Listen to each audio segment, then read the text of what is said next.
Le Barça on est joueur et Barça hewbe entraîneur nominama fi woni go parmi les meilleurs du mois de décembre. Et Barça ko wondo ni be tagni nike deuxième gardien fi saison prochain e haray non ha jombe dabbude défenseur jo. Foot news fulare ngada yetugol actualité Barça on hande mercredi. Avant nanye futdo se da fala on pitade actualité Barça on nyando nyande abonne-toi. Voilà, Lamine Yamal haray nominama fi woni gol meilleur joueur du mois de décembre en Liga. Entraîneur on kanyum gadi Flick nominama fi woni gol meilleur entraîneur.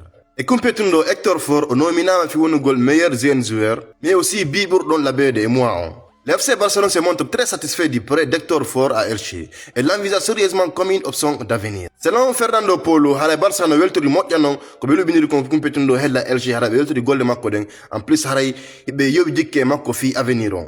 Deco et Flick se sont mis d'accord sur leurs priorités en matière de transfert pour l'été prochain.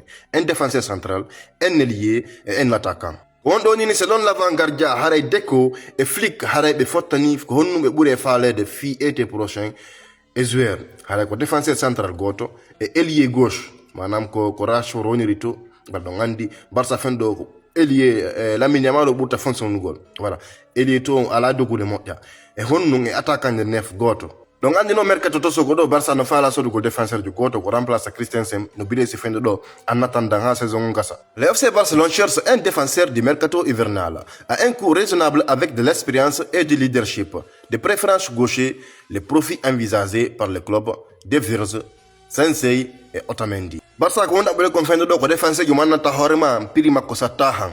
Voilà. Hara kadi ko mardo expérience mardo leadership hara kadi ko gauchejo. Voilà. Donc on a ko bedo tatobe city fi mudum. De Vries, Sensei, kanyum may Otamendi. Mais non donc des Flick kanyum ko do buri falele Schlotterberg. Ainsi Flick supplie le dirigeant du Barcelone de recruter un nouveau défenseur central, mais le club n'a pas été impressionné par les options disponibles au prix demandé. Il préfère donc attendre l'été prochain, tenter de recruter Nico Schlotterberg du Borussia Dortmund ou Marc Guehi du Crystal Palace. On donne Flick hino fala défenseur jo moƴƴanon mais défenseur bon be disponible fendo kanyum may prix yon haray Barça hunna na dum don fendo ko dépana be fala voilà be tata be bisitani onda donc non harabe préféri habbagol han été prochain be ndara say woni be hendoto Nico Schlotterberg ou bien Marc Guehi. Barcelone s'intéresse au Brésilien Murilo, 23 ans, défenseur de Nottingham Forest, non pas pour janvier, mais pour l'été prochain. Le club admire ses qualités tactiques et estime qu'il correspond parfaitement au style de Flick. Ara fayin Barça be holli wonna be intéressé au Brésilien Murilo, 23 ans, défenseur de Nottingham Forest. Mais non hara nafi janvier do de nafi mercato sokodo fi été manam ka fin de saison mercato nyano. Ara club bon hino hiidi tactique makon hino holli wonnema style de jeu makon yaday e jouer Flickon. Barcelone s'intéresse aussi au défenseur portugais Diogo Leite, 26 ans, joueur de l'Union Berlin. Son contrat expire en juin.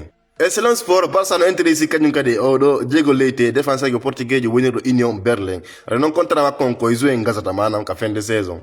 Aaron Jakobishvili pourrait être le second gardien du Barça la saison prochaine. Ter Stegen et Wesley Chesney quitteront probablement le Barça à l'issue de la saison. Selon Sport, hare o gardien do Jakobishvili gardien du Barça fende mo rubinira Andoré hare mado ton golle moƴƴe holli wonde man wa arde ko kanko wonta deuxième gardien Barça en saison prochaine parce que probablement Chesney et Ter Stegen be way Barça saison prochaine. Nder ɗum kañum kadi club ji heewɗi no faalamo. Le gardien de but du FC Barcelone Aaron Jakobishvili a attiré l'attention de plusieurs équipes en Italie et en Allemagne lors d'un prêt impressionnant avec l'équipe de la Liga de Andorre.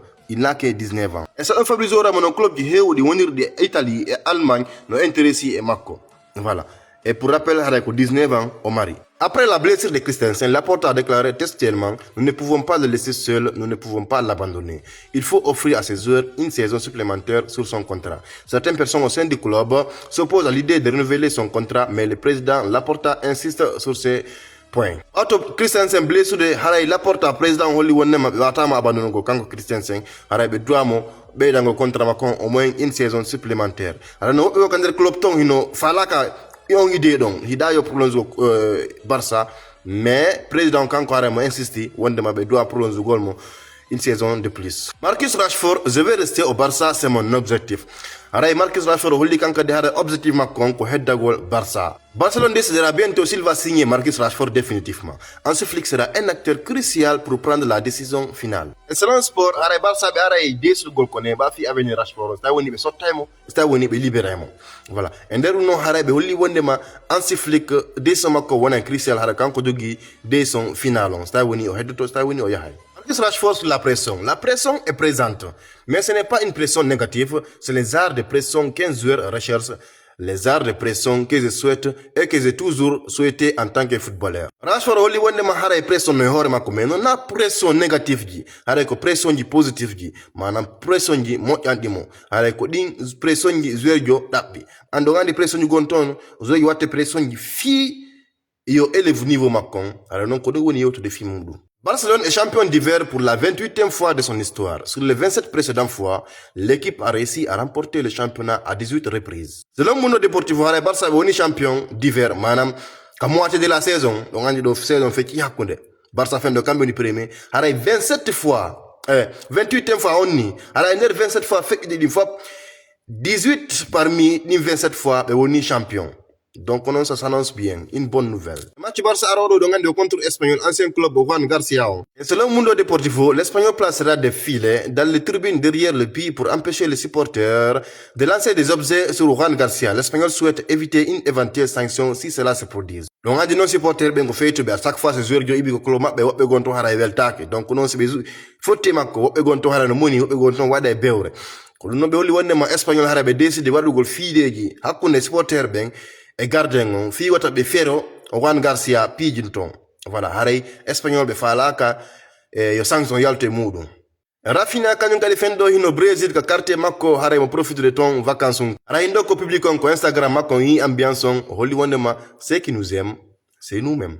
Et sachant que vraiment Rafinha, je sais pas pourquoi, mais il est vraiment sous-coté. Au mois d'eau, Rafinha il a marqué 4 buts impliqués tellement dans le match du Barça, mais Otauraka parmi les joueurs nominés, les meilleurs joueurs du mois. Vraiment, c'est très injuste. Bon, les Barcelonais, nous avons nouvelle guide hande hella Barça, alors guitare like gol et commenter go hasko visca Barça et partager go vidéo moradu mo yuri. Si on abonne à abonné. Foot News Polar, à la prochaine.